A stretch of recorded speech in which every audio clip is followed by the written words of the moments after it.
네, 안녕하세요. 네, 잘 따라오고 계십니까? 네. 21번 문제 보도록 하겠습니다.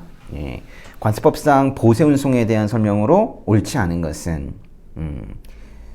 수출신고가 수리된 물품은 외국물품이므로 관세청장이 따로 정하는 것을 제외하고는 보세운송을 해야 한다. 수출신고가 수리된 물품은 외국물품인데요. 그렇죠? 외국물품인데 이 뒤에 설명이 맞나요? 일단 한번 넘어가 보시고, 이번에 세관장은 보세운송 물품의 감시 단속을 위해서 필요하다고 인정이 될 때에는 관세청장이 정하는 바에 따라 운송 통로를 제한할 수 있대요. 여기서 말하는 이 운송 통로라는 것은 보세운송하는 도로를 말하는 거거든요. 경부 고속도로로만 달려야 한다, 뭐 이런 식의 제한을 운송 통로 제한이라고 한다고 했어요. 근데 여기 1번과 2번에 보시면은 슬쩍 이런 말이 있어요. 관세청장이 정하는. 우리 보세운송에는 관세청장이 정한다는 말이 많이 들어간다고 그랬죠. 왜요? 보세운송에 관한 고시가 따로 있기 때문에 그렇다고 그랬죠. 네. 이거 두 개를 이제 조금 비교해 볼 필요성이 있을 것 같고, 세 번째, 세관장은 보세운송에 신고를 하거나 승인을 받으려는 물품에 대해서 관세의 담보를 제공하게 할 수 있다. 보세운송이 관세 담보 제공 사유냐, 이것도 한번 봐야 될 것 같고요. 네 번째, 보세운송된 물품 중 다른 보세국 등으로 재보세운송 하고자 하는 물품의 경우에는 세관장 승인 대상인가. 한번 봅시다. 213조로 가시면요. 네, 213조에 거기 사항을 보세요. 수출신고가 수리된 물품은 관세청장이 따로 정하는 것을 제외하고는 보세운송 절차를 생략한다 그랬죠. 그러니까 잘 보시면은 관세청장이 따로 정하는 건 보세운송을 한다는 거예요, 안 한다는 거예요.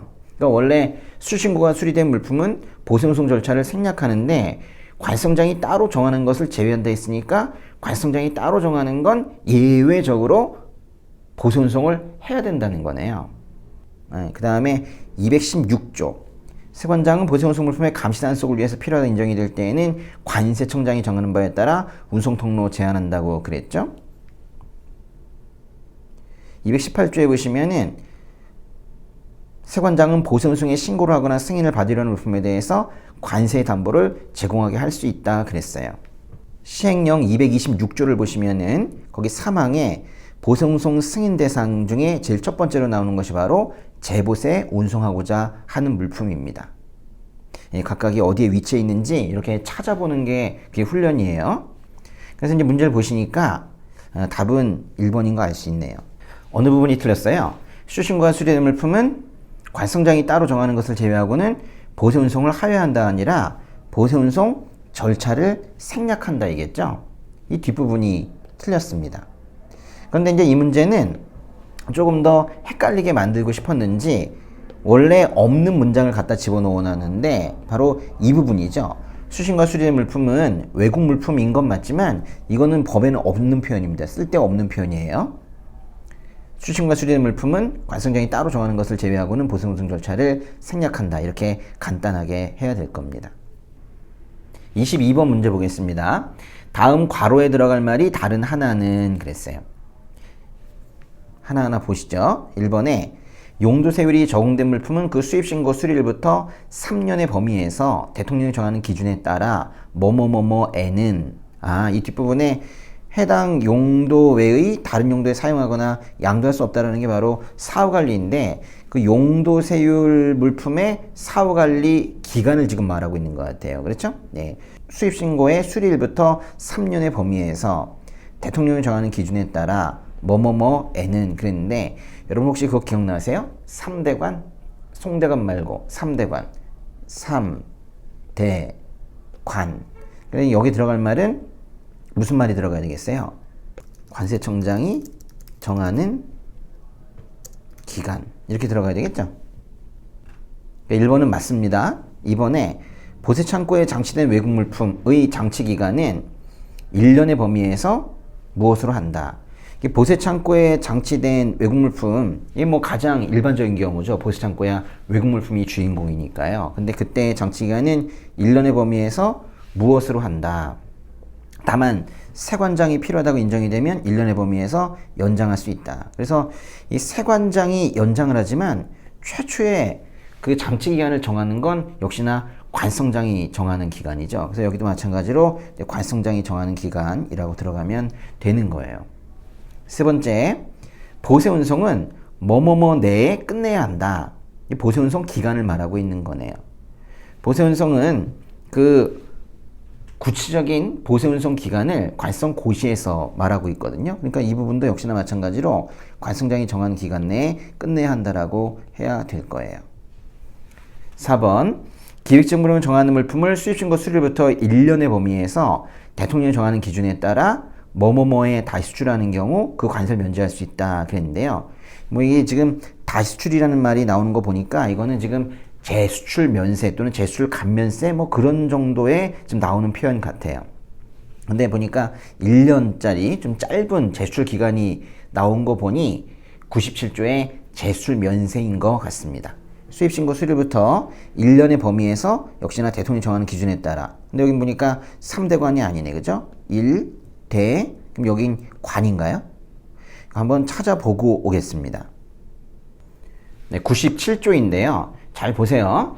재수출 면세의 그 재수출 기간은 아주 독특하게 되어 있습니다. 1항에 보시면 1호에 기획재무용으로 정하는 물품, 뭐 일반적인 경우에는 1년의 범위에서 대통령령으로 정하는 기준에 따라 세관장이 정하는 기간, 다만 1년 연장할 수 있다.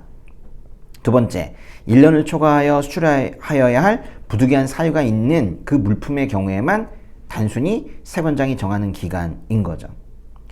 지금 이 1호가 지금 여기서 1항의 1호가 이 시험 문제에 지금 언급이 된 건데요. 여기 보시면 재수출 기간이 어떻게 되고 있는 거예요? 1, 대, 관이 아니네, 그죠? 세, 그렇죠. 뭐라고요? 1, 대, 세, 그렇다고요. 보세요.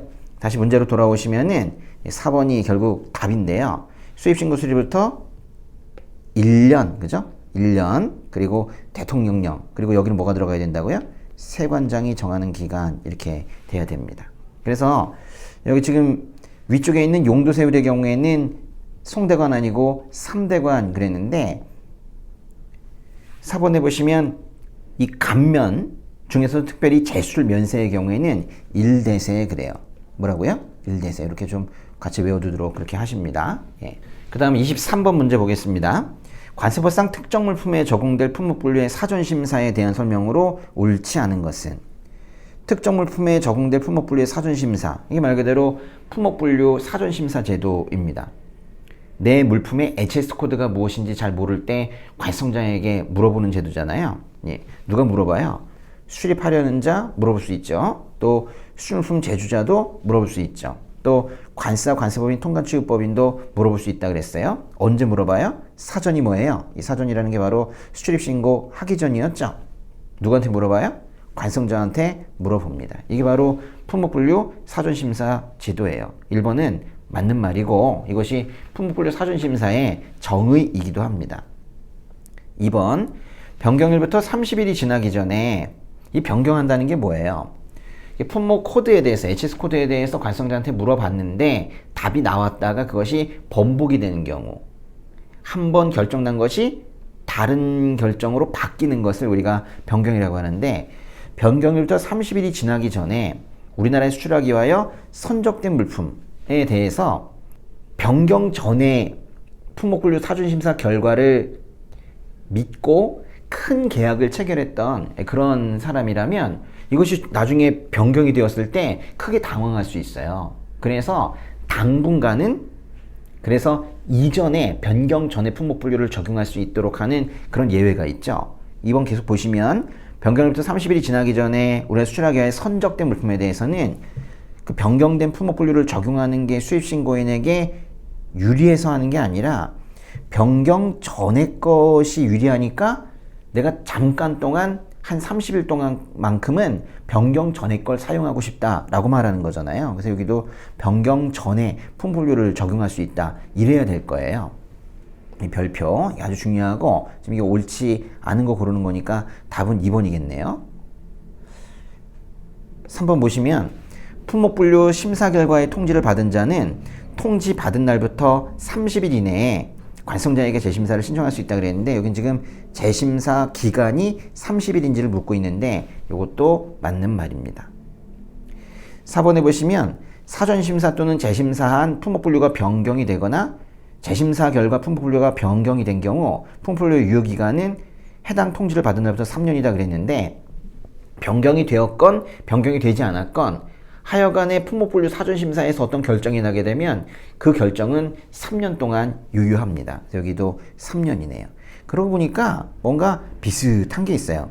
30일, 30일, 3년, 3자가 참 많이 들어가죠. 그래서 저는 이 품목분류 사전심사를 품목분류 사전 3사라고 부르기도 하는데요. 3자가 워낙에 많으니까요. 근데 이 문제에서는 답이 2번이라고는 했는데 2번에 대해서 우리가 가서 좀 한번 보고 옵시다. 86조인데요. 특정 물품에 적용될 품목분류의 사전심사, 사망, 이 사망에 여기 재심사 기간이 30일이라고 되어 있네요. 5항이 바로 우리가 찾는 건데요. 세 권장은 수립 신고가 된 물품이 통지한 물품과 같을 때에는 그 통지 내용에 따라 품목분류를 적용해야 한다. 즉 관성장이 결정해서 통지한 것에 따라서 통관을 해야 된다라는 뜻이죠. 그런데 5항의 세 번째 줄 보세요.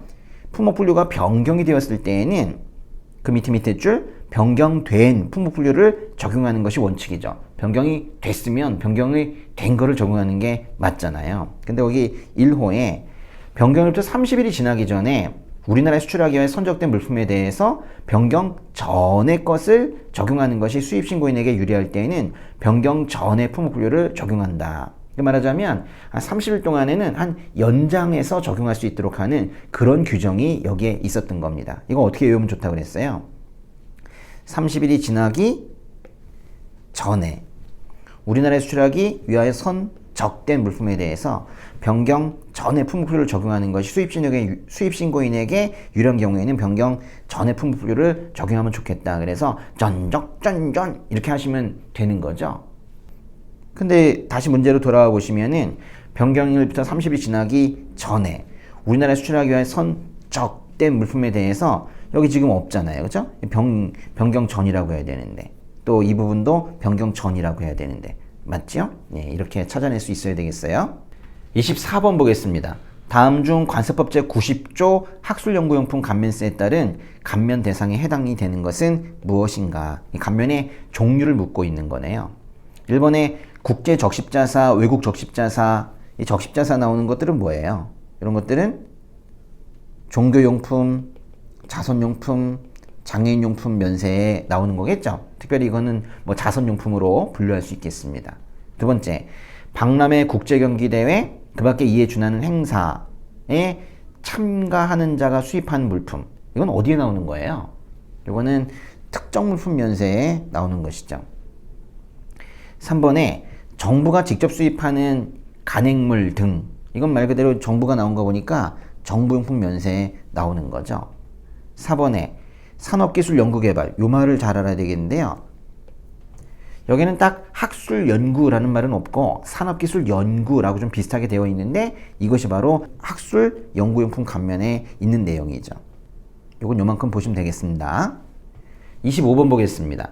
다음 중 관세법 제94조 소액물품 등의 면세에 따라 수입될 때 관세가 면제되는 물품이 아닌 것은 감면에 종류를 묻고 있는 그런 문제네요. 예. 1번에 보시면 여행자 휴대품 또는 별송품으로서 기획정보령으로 정하는 기준에 따라 세권장이 타당하다고 인정하는 물품은 관세가 면제가 되죠. 면제가 되죠. 두 번째, 우리나라 거주자가 받는 소액물품으로서 물품 가격이 미화 150달러 이하의 물품으로서 자가사용 물품으로 인정이 되는 거. 이거 면제가 되죠. 과세 가격이 미화 250달러. 250달러는 경품의 면세 기준입니다. 이것도 되지요. 4번에 보시면은 박람회 기타 이에 준하는 행사에 참가하는 자가 행사장 안에서 관람자에게 무상으로 제공하기 위하여 수입하는 물품.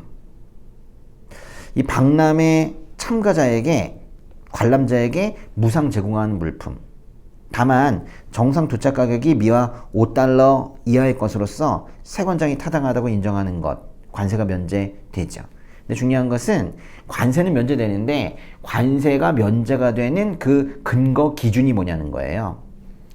2번도 수액물품 면세에 있는 것이고 3번도 수액물품 면세고 4번도 수액물품 면세인데 사실 1번은 관세가 면제되긴 하지만 말 그대로 이거는 여행자 휴대품 면세인 것이지 수액물품 면세는 아닌 거죠. 수액물품 면세 법제 94조 잠깐 보고 올까요? 법제 94조는 아주 간단하게 생겨 있습니다. 겨우 4개의 호밖에 없지만은 중요한 것은 3호와 4호에 기획정부령으로 정하는 물품이라 해서 시행규칙에 자세한 내용이 나오고 있다는 거예요. 상용경품, 광고용품의 그 구체적인 면세 기준도 시행규칙에 있고 우리나라 거주자가 받는 소액물품의 면세 기준도 기획정부령에 있습니다. 그것이 각각 시행규칙 45조의 1항과 45조의 2항인데요. 45조 1항의 3호 아주 중요한 것이죠. 경품의 면세 기준은 과세가격 250달러 이하입니다. 근데 소액물품의 면세 기준을 보시면은 2항의 1호 물품 가격이 150달러 이하 자가사용 다만 반복 분할 괄성장 제외한다.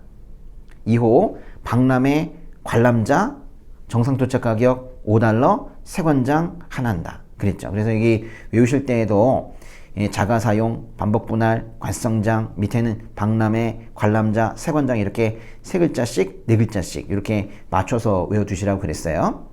그래서 이 수액물품과 관련되어 있는 중요한 규정들 체크해 보셨습니다. 지금 이제 문제를 이렇게 만들어 드리는 이유는 이 문제들을 계기로 그 부분을 다시 한번 복습을 하시라는 거예요. 문제마다 지금 겹치는 부분이 없기 때문에 요거 따라서 계속 이렇게 복습을 해 나가셨으면 좋겠습니다.